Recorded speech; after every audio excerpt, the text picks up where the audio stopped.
Assalamualaikum warahmatullahi wabarakatuh. Salam dari Prayungan Sumberjo Bojonegoro.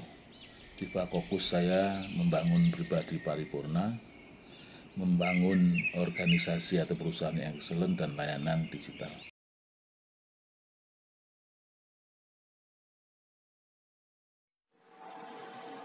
Baik, saya akan menjelaskan tentang nilai inti dan konsep daripada Bartlett Kriteria for Performance Excellence yang diterapkan di Amerika dan di Indonesia diadopsi oleh FEB dengan menetapkan yang namanya kriteria penilaian kinerja unggul BUMN yang diadopsi. Terpakai juga untuk melakukan penilaian terhadap organisasi atau pengelolaan organisasi secara keseluruhan di BUMN. Apa itu nilai konsep dan nilai inti dan konsep? Nilai inti dan konsep merupakan keyakinan atau belief dan behavior atau perilaku yang embedded atau yang dilakukan atau yang terbukti menjadi darah daging daripada high performance organization, organisasi yang memiliki performansi yang tinggi. Dari sinilah juga organisasi itu mencapai satu yang namanya disebut dengan kondisi pencapaian yang excellent. Jadi dari praktek-praktek yang sudah dilakukan, karena Bartlett ini sudah diterapkan di Amerika sejak tahun 1987, dan praktek-praktek itulah yang kemudian menjadi fondasi. Jadi nilai inti dan konsepnya ada 11, dan 11 itu menjadi fondasi daripada integrasi seluruh kesisteman. Jadi baik terkait dengan performance maupun operasionalnya. Ini juga menjadi landasan untuk memberikan action atau tindakan dan juga feedback serta bagaimana mereka tetap berjalan di dalam rel kesuksesan menuju semakin baik. Baik, saya akan bahas satu persatu tentang nilai inti dan konsep. Yang pertama adalah terkait dengan sistem perspektif. Sistem perspektif ini menyangkut bagaimana kriteria Bartlett ini merupakan satu kesatuan, satu perspektif di dalam mengelola komponen-komponennya. Di dalam perspektif ini komponennya antara lain adalah juga yang disebut dengan profil yang menjelaskan tentang konteks daripada organisasi ini, lingkungan maupun situasinya. Kemudian di dalamnya ada 5 proses penting, mulai dari leadership, strategic planning, customer focus, kemudian operation dan workforce. Fondasi sistem ini juga ada manajemen, pengukuran dan analisa, dan ada juga kategori 7 namanya hasil. Dari semua ini merupakan satu kesatuan. Di bawahnya basisnya dari setup dari sistem ini adalah yang disebut dengan nilai inti dan konsep. Itu terkait dengan yang disebut dengan sistem perspektif. Nah, nanti selengkapnya mengenai penjelasan perspektif akan ada dalam video tersendiri. Baik, kita akan masuk ke yang namanya visionary leadership. Visionary leadership ini dimaktubkan bahwa di dalam organisasi yang excellent itu juga salah satu yang menentukan adalah bagaimana pemimpinnya memiliki visi. Sehingga di kategori 1-1 nanti akan muncul bagaimana visi dan misi daripada seorang pemimpin. Ya, pemimpin, senior leader, ya.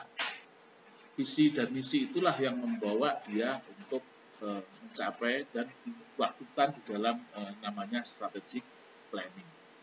dan seterusnya, ya. Jadi kunci daripada keberhasilan salah satunya adalah adanya visi leadership. Oke, kita akan bicara ke customer focus. Yang ketiga adalah customer focus excellent.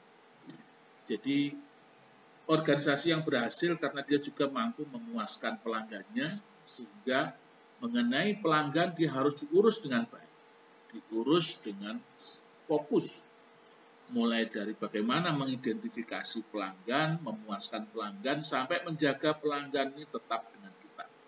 Itulah konsep yang mungkin nanti akan kita jelaskan di dalam customer focus excellent, yang nantinya secara detail ada di kategori 3. Kemudian kita akan bicara value people.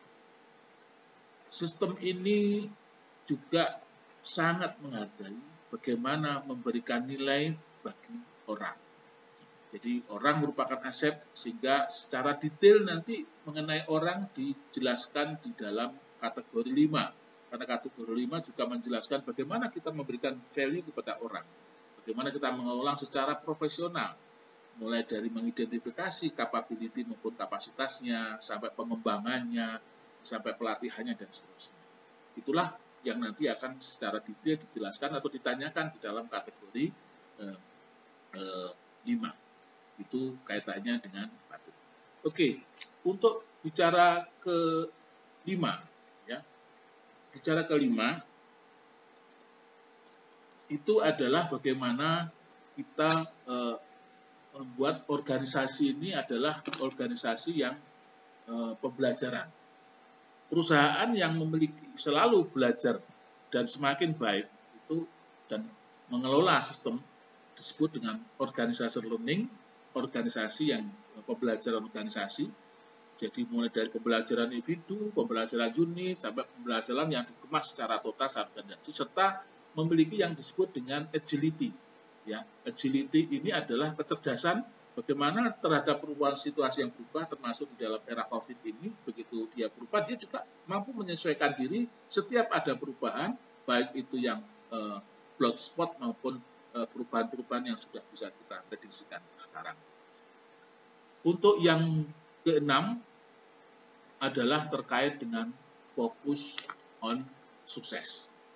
Fokus on sukses ini artinya bahwa setiap kegiatan itu dilakukan untuk mencapai kesuksesan organisasi. Kesuksesan organisasi bisa dimulai dari bagaimana perencanaan yang baik di kategori 2, dan bagaimana juga hasilnya selalu dimonitor. Di kategori 7 dijelaskan bahwa hasil-hasil itu dimonitor, dikelola agar mencapai hasil yang semakin hari semakin baik. Di sana dilihat trennya, dilihat dibandingkan dengan perusahaan lain dan seterusnya. Ya. Kemudian managing innovation. Ya, khusus mengenai managing innovation. Ya, managing innovation ini banyak diterapkan bagaimana inovasi-inovasi itu menjadi satu breakthrough, sebenarnya suatu kunci keberhasilan. Baik itu di dalam perencanaan, kita juga harus memikirkan inovasi-inovasi apa untuk mengatasi situasi yang sedang terjadi. Termasuk situasi COVID ini harus diatasi dengan bagaimana kita mampu tetap bertahan, mampu tetap memberikan ini.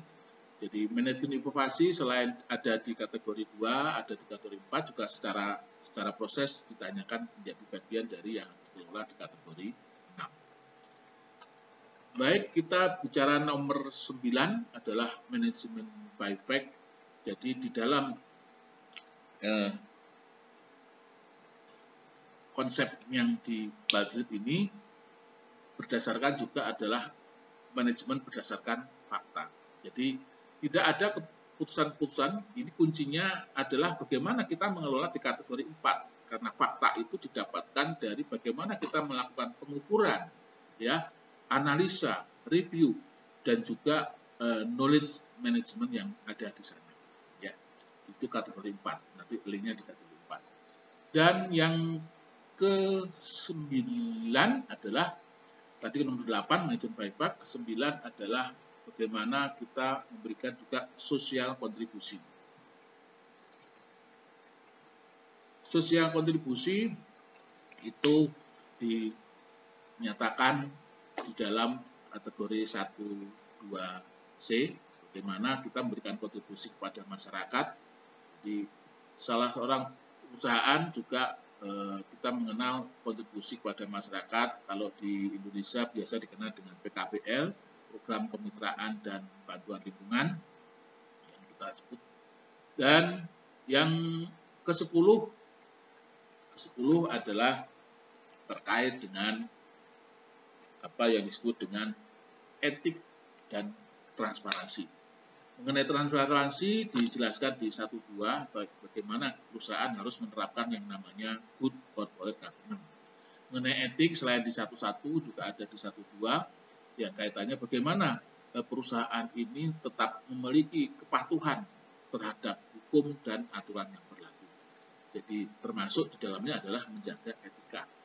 Kalau kita kenal juga termasuk salah satunya anti korupsi dan seterusnya adalah bagaimana perusahaan memberikan etika. Terakhir kita akan coba bicara tentang delivering value yang ke-11, delivering value and people. Jadi memberikan nilai dan hasil, result, ya, memberikan hasil.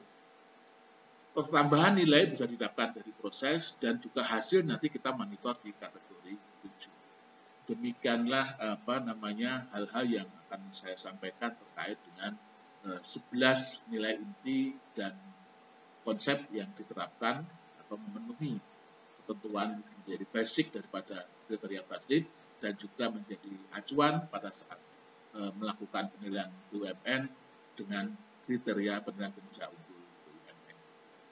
Terima kasih.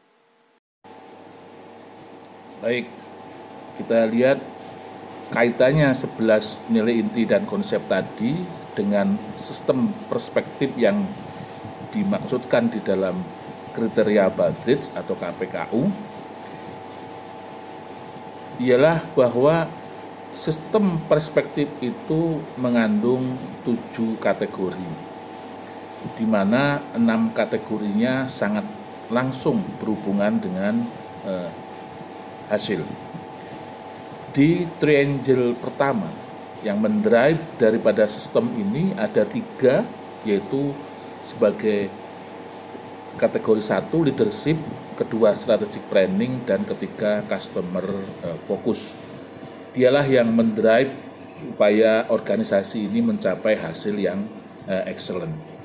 Siapa pelaksananya? Dari sisi triad atau yang menghasilkan tentunya adalah dari orangnya.